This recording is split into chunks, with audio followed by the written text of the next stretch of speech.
Good evening to all of you, and thank you a lot for coming. It means a lot that you took time out on a Wednesday evening to be with us, and we really appreciate it.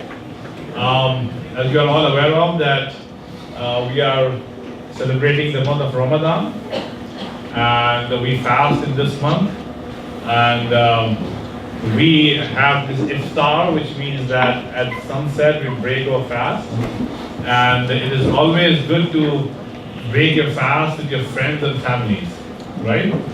And we consider human beings to be one family, right?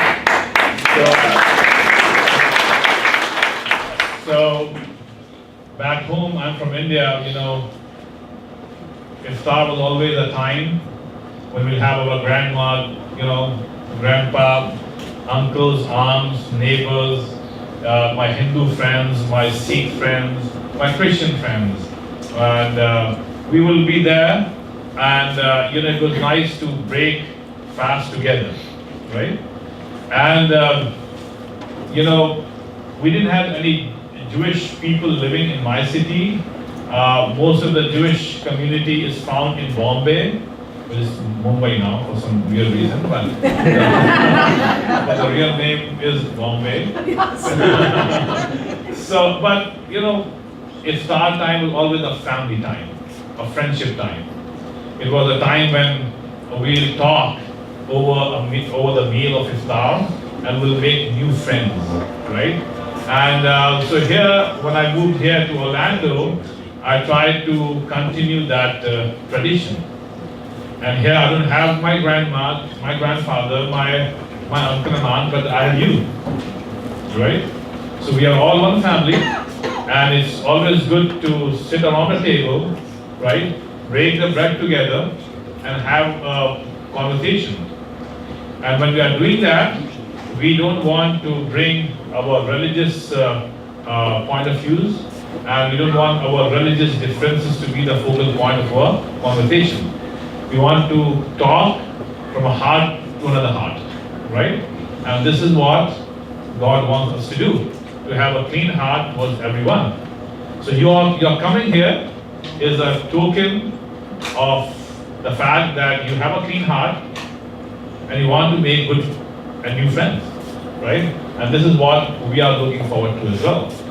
So the Islamic Center of Orlando has been here for 30 years, and in these 30 years we have been trying our best to build bridges, make new friends, and open up our mosque as much as we can. And by doing so, we have made some wonderful, wonderful friends. And we are proud of this friendship that we have, right? So, as a result of our friendship, we see people who belong to the Jewish community, people who belong to Christian community, people who do not belong to any religious sect, but they are here at our invitation. So we are going to do our best to make this evening as pleasant for you as possible. And by the time you leave from this place, you will be happy that you came here because you made new friends and you ate good food. So with these words, I'd like to hand the microphone to two young girls. They are my student, and they have been doing a wonderful job being here in the community, getting education, and then volunteering their time for the betterment of the community at large. So please welcome Mariam and Amreen.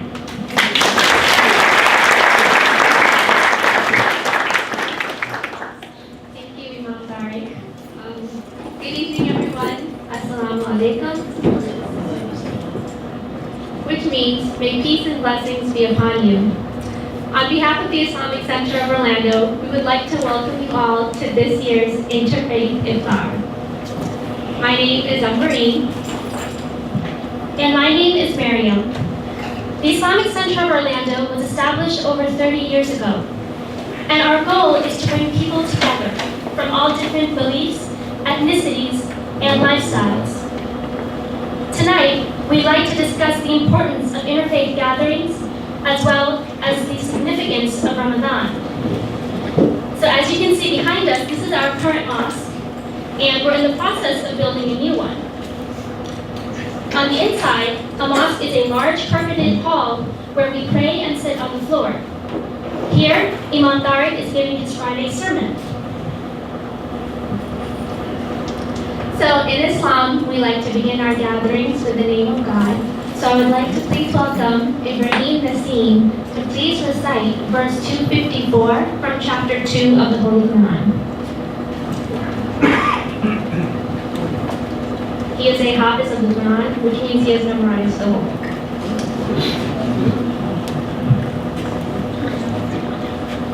أعوذ بالله من الشيطان الرجيم بسم الله الرحمن الرحيم الله لا إله إلا هو الحي القيوم لا تأخذه سنة ولا نوم له ما في السماوات وما في الأرض من ذا الذي يشفع عنده إلا بإذنه يعلم ما بين أيديهم وما خلفهم ولا يحيطون بشيء من علمه إلا بما شاء وسع كرسيه السماوات والأرض ولا يؤوده حفظهما وهو العلي العظيم صدق الله العظيم. Thank you so much for that recitation. So I would like to start by briefly describing our faith. Islam, like Christianity and Judaism, is a monotheistic religion because we believe in only one God. We believe in all of the prophets, including Adam, Abraham, Moses, Jesus, and the Prophet Muhammad, peace and blessings be upon them all. We believe in all four of the holy books, the Torah, Bible, Psalms, and the Quran, and we believe in angels and destiny, and most importantly, we believe in life after death. So those are all parts of our faith, but our main acts of worship, the acts that increase our spirituality, are taught to us through the pillars of Islam. After bringing belief, we must pray 5 times every day, and we are required to give charity from our savings each year. We fast during the month of Ramadan, and at least once in our lifetime, if we are both physically and financially capable to do so, we must perform Hajj, which is the pilgrimage to Makkah. So currently there are 1.8 billion Muslims worldwide, and contrary to popular belief, 15% come from the Arab world, only 15%. In the US, there are 3.45 million Muslim Americans. However, according to a recent study, most non-Muslim Americans don't know any Muslim Americans, at least not personally, and 83% of Americans say that they know little to nothing about Islam. But if you look closer, Muslims are found in all parts of our society. This year especially, 2 Muslim women were elected to Congress, Representative Omar Ilhan and Representative Rashida Tlaib. We are part of the U.S. Armed Forces, the police force, we are educators and physicians, and so much more. But our most important job that we have, the job in society that we have, is that of interfaith work. And this video shows us why.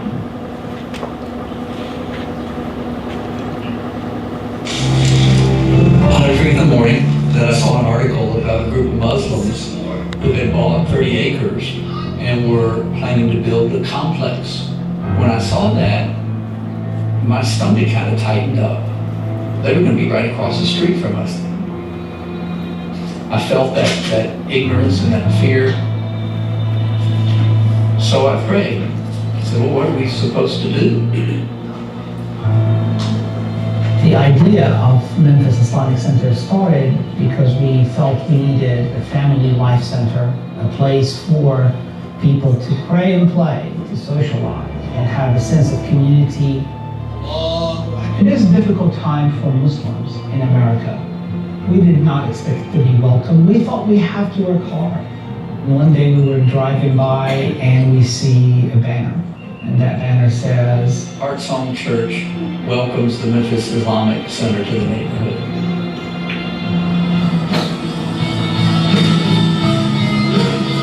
Me and my wife both were thinking about leaving church because I just did not accept what was going on. I went to Pastor Steve and asked him, I said, what are we doing? He told me to read the Gospels. And I read through those Gospels and I figured out I was the problem. What was going on with the world today? I was the problem. Then we started building. The month of fasting, the month of Ramadan, was supposed to be our grand opening day where we start praying here, and it was clear that we were not going to have our hall ready. We got a call, and Bashar said, we just wondered if we could use your building for our prayers. In case we don't get our permit in time. Instead of using the room for a few nights, we ended up spending the entire month of Ramadan at Heart Song Church. Ramadan brought us much closer. People started knowing each other on a personal level. We had done coat drives and food drives, and close to 9/11, we do a blood drive together. I would have never thought that I would be friends with Muslims right here. And I love it. It's kind of like my world got bigger. We are a better congregation now. We are better people because of this friendship with Heart Song. It's an amazing friendship that I can't imagine having missed out. How's everybody doing today? When cheer louder if you're having fun.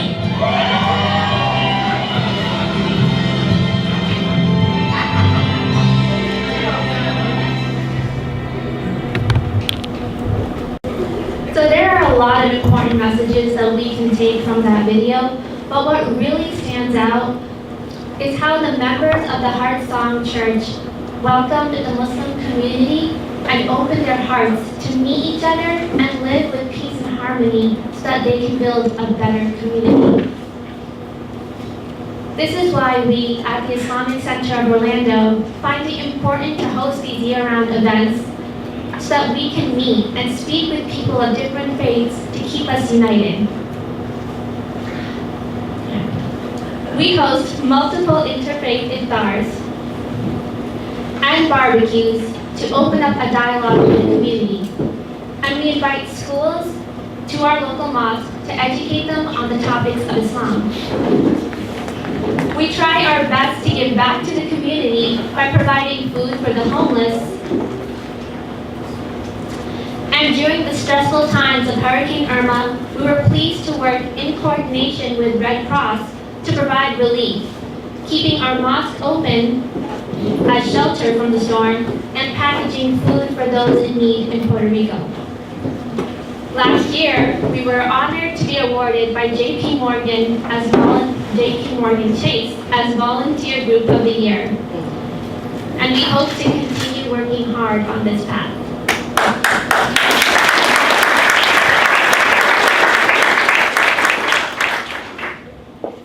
And now we'd like to talk about the significance and the principles of Ramadan.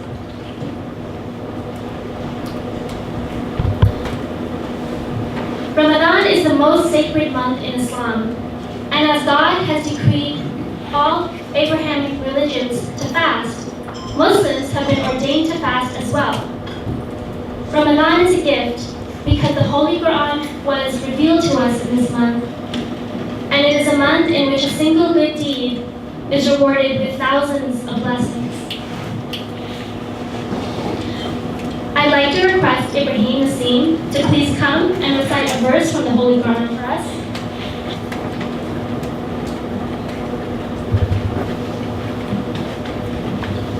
أعوذ بالله من الشيطان الرجيم بسم الله الرحمن الرحيم يا أيها الذين آمنوا كتب عليكم الصيام كما كتب على الذين من قبلكم لعلكم تتقون. صدق الله. Thank you, Ibrahim. In this Quranic verse, God states, O you who have believed, decreed upon you is fasting as it was decreed upon those before you, that you may become righteous. God has made fasting in Ramadan obligatory for every adult Muslim, unless you are ill or traveling or have another valid reason. Fasting is a gift to us because it helps us cleanse ourselves from all of the addictions we accumulate during the rest of the year. It increases our patience, our control, and reinforces our inner strength. And fasting is not simply abstaining from food. The purpose is to improve our interactions with one another and our character. A fasting person should not engage in backbiting, impolite speech, and conflict. Lastly, we develop a greater appreciation for all of the blessings that God bestows on us every day.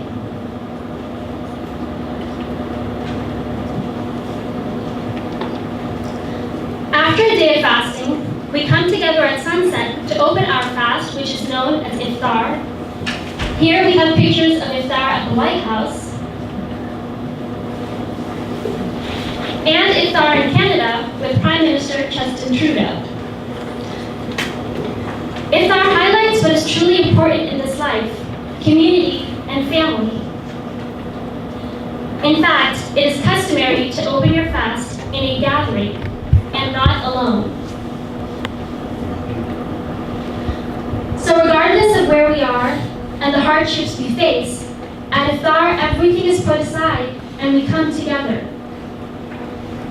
And it is truly one of God's greatest blessings that we live in a country built on respect and love for people of all faiths. And we can live as one community, one family, and have Iftar together. Ramadan is concluded with a day of celebration known as Eid. Muslims perform a special Eid prayer at the mosque, and afterwards, we gather with friends and family, enjoy good food, and celebrate. So once again, thank you all for joining us today. And if you have any further questions, please feel free to join us every week right here on Wednesdays for our open house. Thank you.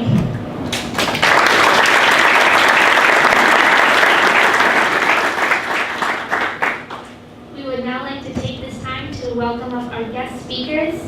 So will Father John Gill from the Holy Family Catholic Church please come in? I'm a firm believer, and I've been involved with this community for the 3 or 4 years that I've been here. I've always been welcome. I'm a firm believer that with openness and communication, we find respect and understanding. And I think that's found in everything. So I'm honored to be here, and I'm honored to celebrate with you.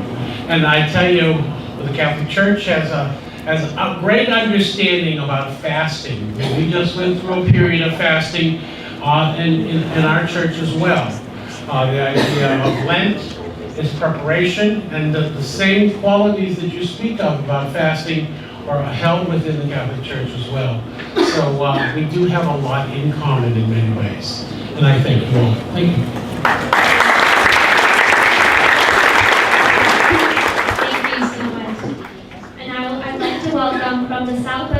Orlando Jewish Congregation, Rabbi Gary Garland.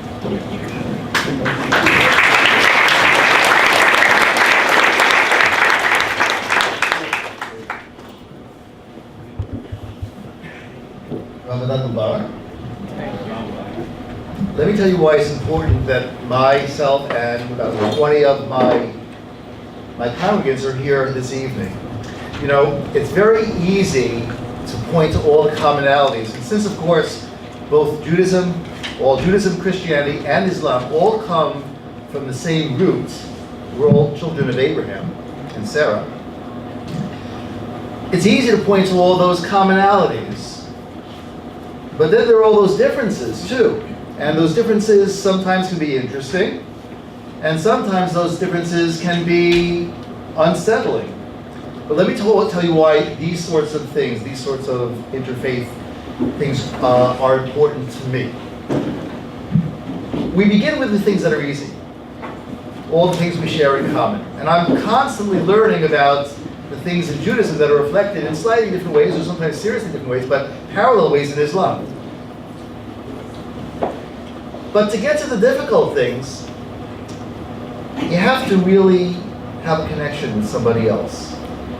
When you love somebody, when you're in a relationship with somebody, you can afford and you can bridge those gaps, bridge those differences with a spirit of respect and a spirit of openness. But you can't do it if you don't have that openness, don't have that bridge. So these building bridges, I think, are worthwhile and important, in fact, essential things for us to engage in order to really be brothers and sisters. So when you're a brother and a sister, when you have a brother or a sister, you can talk to them about anything. And you know they're not going anywhere. You know you're not going to upset them, at least not in the long term. They'll always come back because you're kin, because you're family. So for this is a family gathering for me. It's a way to say, listen, we got lots of work to do, patch things up between us. But it can't happen out of nowhere. It's got to come out of relationships. And this is the way we forge relationships. By breaking bread, by being respectful of each other, by spending most of all time and listening to each other. Again, thank you very much. Eid Mubarak.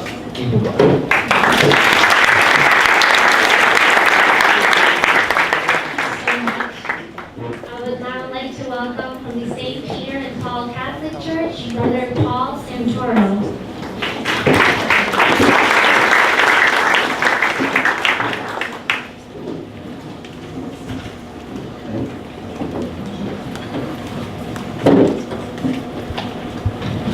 Good evening, everyone. Thanks for having us. I'm Brother Paul Santoro. I'm the pastoral associate at St. Peter and Paul Catholic Church in Winter Park.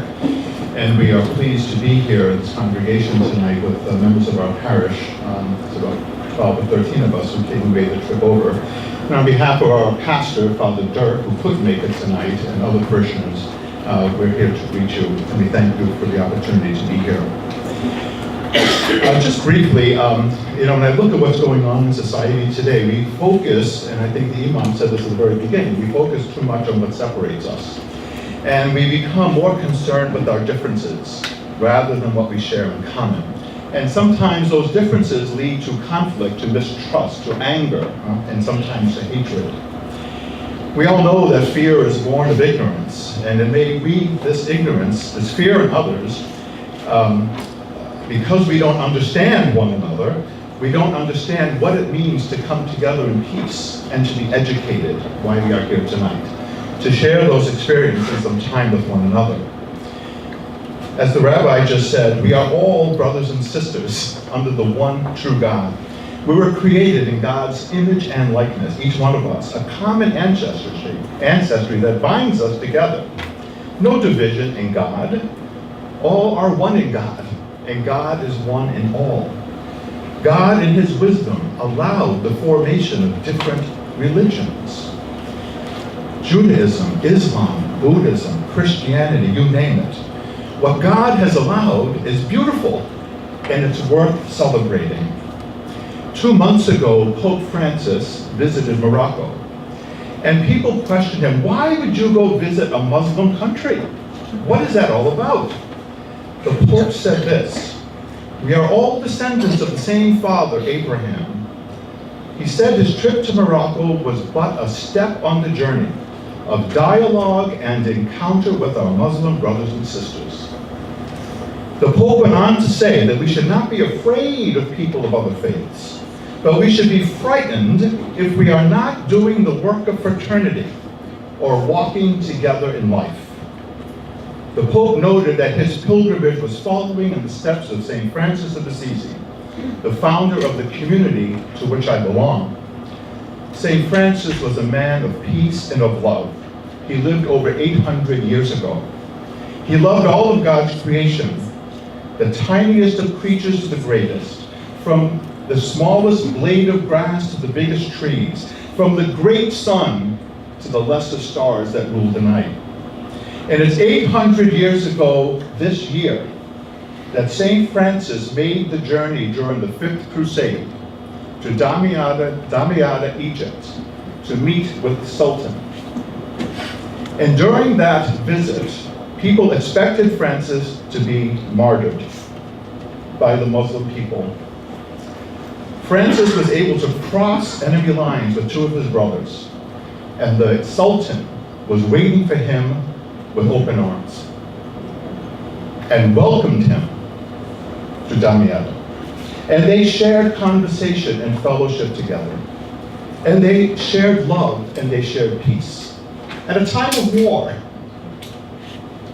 And when it was time to leave, they got free passage. He, his brothers, and 50,000 Christians who were there to fight got free passage out of Egypt. Great story.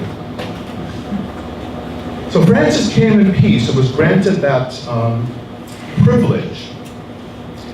The next thing I want to say, and I'm almost done, I am part of the Christian ministry called Kairos Prison Ministry. And we go into the prison twice a year and spend 4 days doing retreat.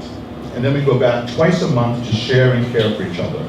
But our motto is listen, listen, love, love. You can't go wrong when you're listening to people and loving people. I want to end by sharing a prayer with you. This is a prayer that St. Francis wrote 800 years ago. God, make me an instrument of your peace. Where there is hatred, let me sow love. Where there is injury, pardon. Where there is doubt, faith. Where there is despair, hope. Where there is darkness, light. And where there is sadness, joy. Grant that I may not so much seek to be consoled as to console, to be understood as to understand, to be loved as to love. For it is in giving that we receive, it is in pardoning that we are pardoned, and it is in dying that we are born to eternal life. Amen.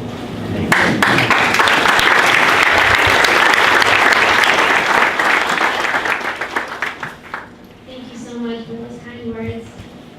We would now like to welcome Rabbi Rick Sherwin, the rabbi of the spiritual community, the Havara of New Hope.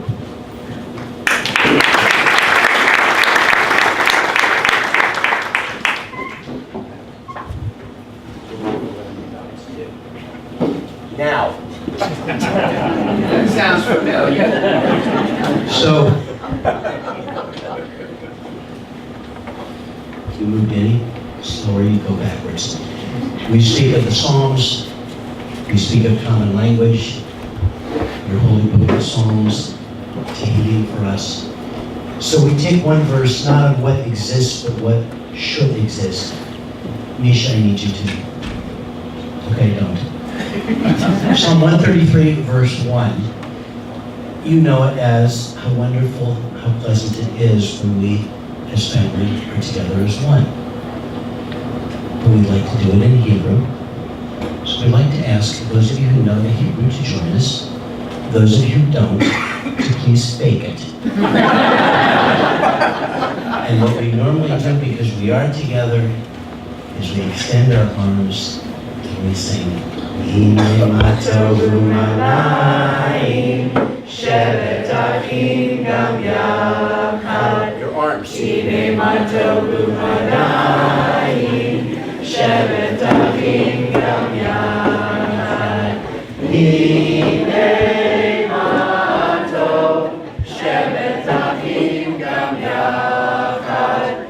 Hine ma tov. Shevet Achim Gam Yachad. Hine ma tov u'madayim. Shevet Achim Gam Yachad. Hine ma tov u'madayim. Shevet Achim Gam Yachad.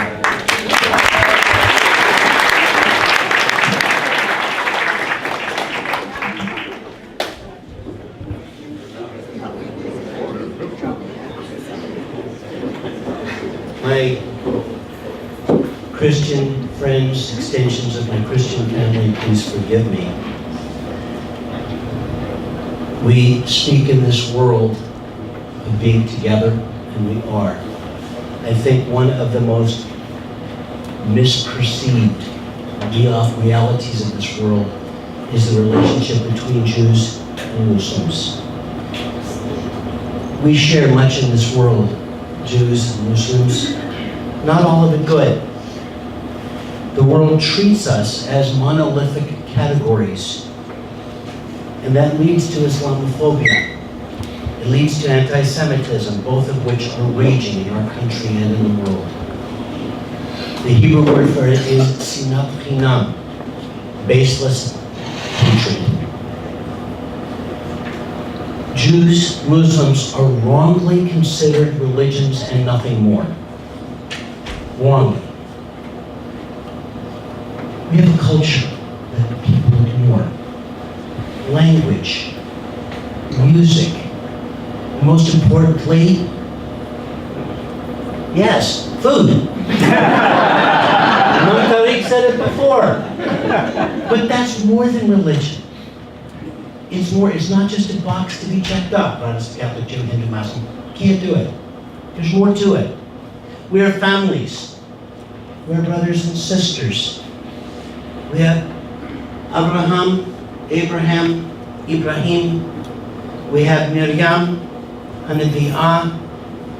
We have Anabiu, Maryam. We have Shalom, Salam. That is what we seek. And even more, Yad Ozeret, Eid Al-Awan.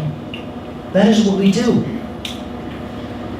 In Judaism, we have Elul, the summer month of Shofar's reminder to introspect. Ramadan, the month of daylight fasting to prepare the inner soul. And of course, Lent. All of us, Jews, Muslims, study the Talmud, the Quran. We teach, we do, we set a model of what should be. We push aside the stereotypes. That's why we're here tonight. We push aside the stereotypes. And you know what we do? We publicly reject the arrogant within our peoples. We reject them. We pray to Allah subhanahu wa ta'ala and Allah dakhil nufusina. We pray to Elohim Adirim and Elohim B'toch Neshama, God on high and within our souls. We share that. We do it together. And above all, we know the most important words that we can possibly say to each other. Todah, Shukran. There are no more important words. By the way, in the Christian world, we say thank you. We say Shalom Aleichem. We say Salam Aleikum. And to that prayer we say Amen wa Amin.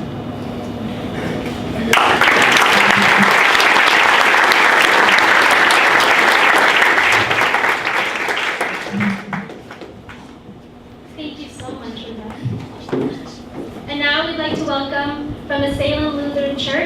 Pastor Hovind.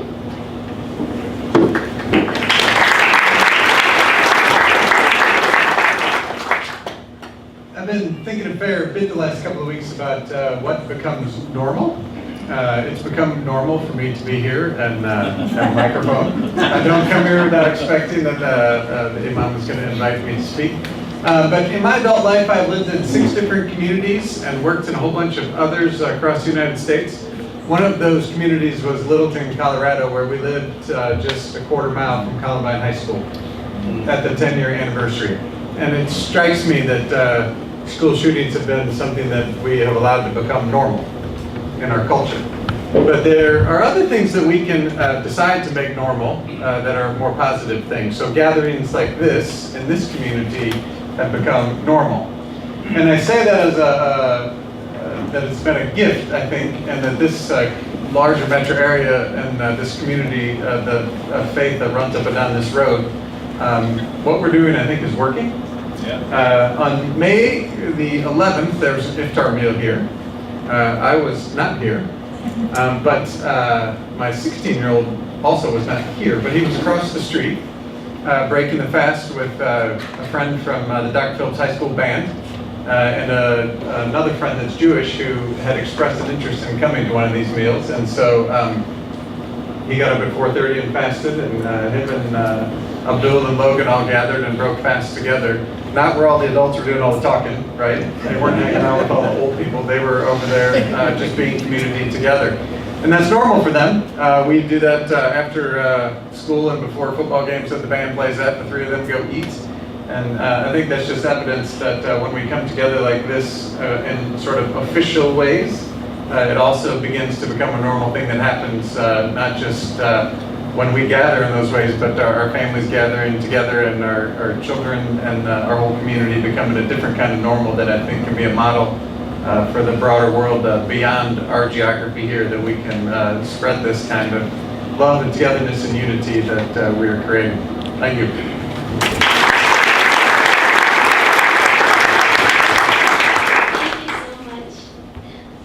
I'd like to welcome Chief Executive Officer of the Rosen Jewish Community Center, Dr. Ruben Rimazowski.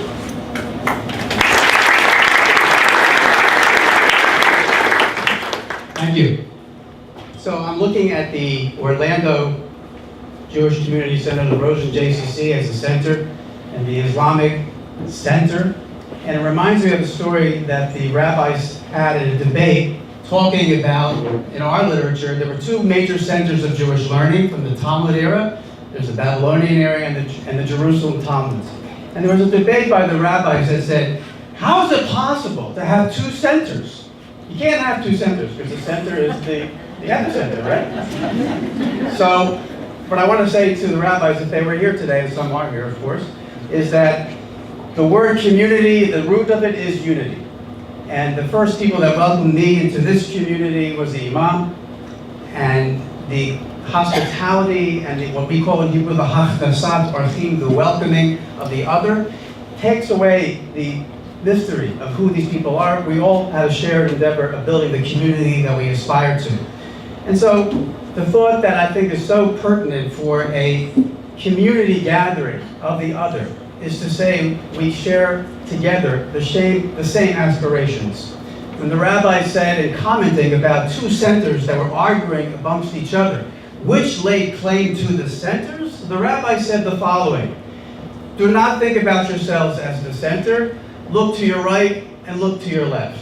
Meaning, you're missing everything that surrounds you if you only focus about yourself in the center. And when the beauty of this community is its inclusion and its diversity, and we at the Rosen JCC look forward to a collaboration of many efforts together to build and unite this community that has abundant blessing. Thank you.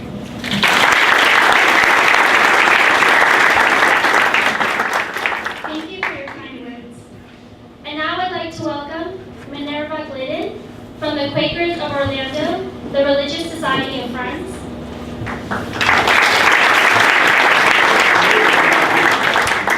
Thank you for having me this evening. You're very welcomed. Quakers, principal belief, I'm trying to open this up here. The guiding principle is that there's God of that in everyone.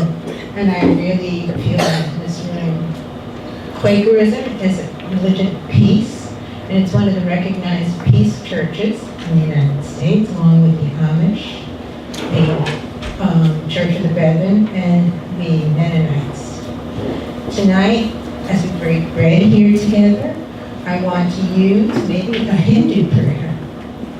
Let us live together, eat together. Together, let us do noble deeds and share the fruits. Let us understand each other, casting aside ill will and unkind ways. Let us work for peace and peace alone.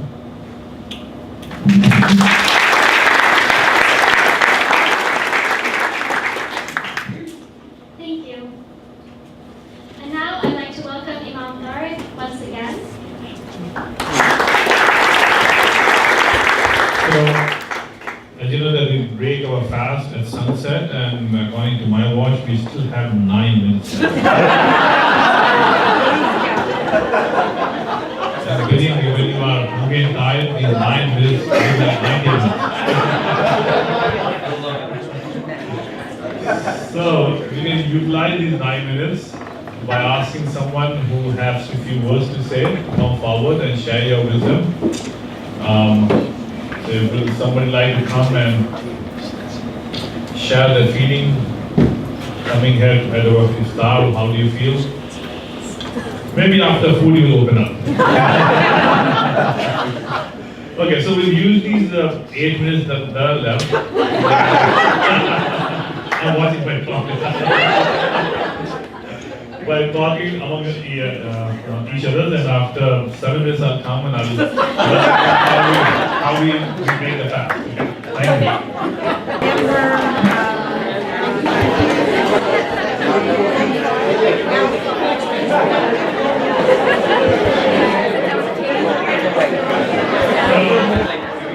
The time to wait is over. And so the way we open our fast is that if you can please take the date, it's on your table. So it's time. So in Arabic we thank God for the food. So we say Allahumma laka sumtu wa bika amantu wa ala rizqika aftartu, which means God, we thank you for giving us food. We are eating the food that you have provided to us, and we thank you. Right? And now we'll break our fast by eating the date.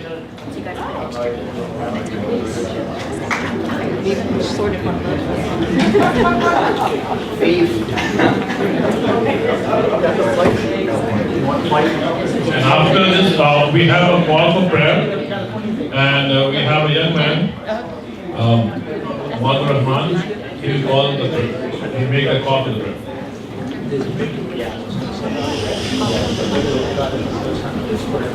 Allahu Akbar, Allahu Akbar, Allahu Akbar, Allahu Akbar.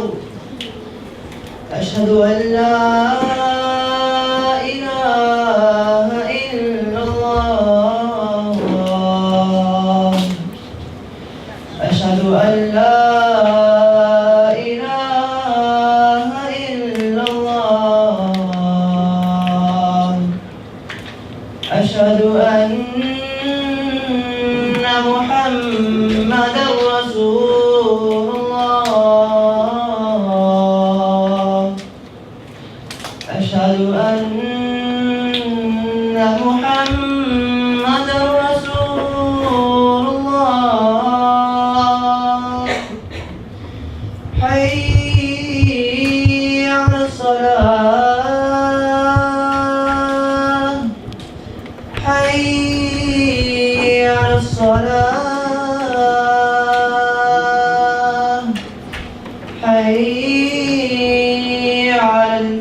Allah.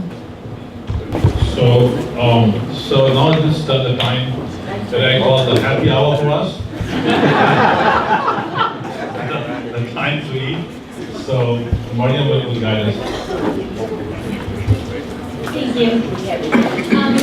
Well, tables 1 through 4, please go to my left and we can begin our dinner iftar.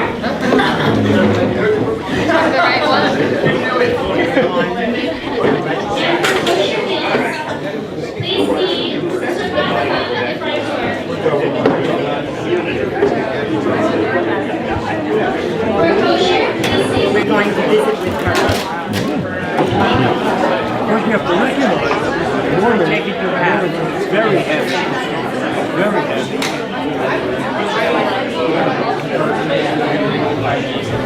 As a result, I really want to open. I don't think so. I don't know that I would. I can do verses, but I can't do an entire book.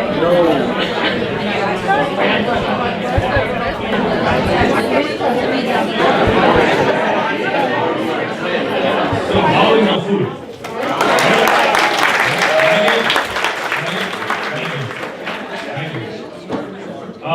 Not too spicy, right? So, again, it was wonderful to eat with you and to create fellowship among us.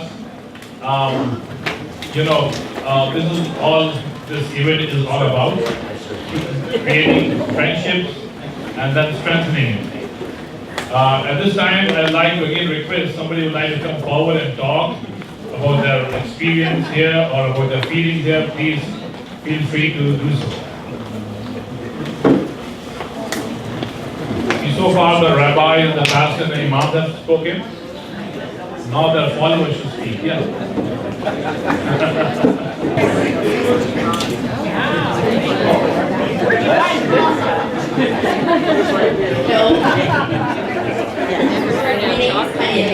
I'm from Venezuela.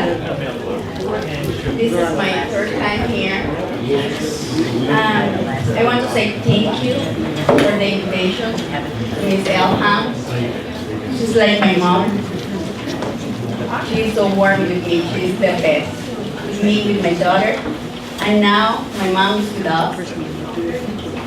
I know what they feel about the difference. You know, it's hard for me to come to Venezuela. I'm a dentist in my country, but here I work as a dental assistant for now. But I can feel, you know, the difference. But I don't care. Muslim, Jewish, I don't care. I love everybody. And I'm trying to teach my daughter everything. I'm sorry. But I want to say thank you and God bless you. Shukran. Thank you. Good evening. My name is Deacon Herman Romero with St. Peter Paul Catholic Church on the other side of town. I've had opportunities, I'm a part of a human trafficking task force, and we have a lot of interfaith meetings with a lot of different churches, but they never fed us the way you have fed us. I think I'm switching ministries now. No, thank you so much for the invitation. This is a wonderful gathering that we can come together to know each other a little bit more, share a meal. Everything starts with a meal. Jesus always had meals. That's the preach. He always said, so we need the body to be nourished, but clearly we need our spirits to be fed. And this is a wonderful opportunity to do that. So I hope that we have more opportunities, not only for eating, but also for prayer. Coming together in prayer and getting to know each other a little bit. So again, thank you so much for the invitation, and I'll be back as long as you have the food. But I'd like to again, in the end, close with my appreciation to all of you for coming. You know, to get nearly 100 people to come and, you know, on a weekday in the evening, tomorrow is a work day, but still you came. I think it means a lot. And I hope that, you know, what we learned today in terms of fellowship and friendship will just strengthen it in their future and will teach the same to our next generation. Right? Thank you again.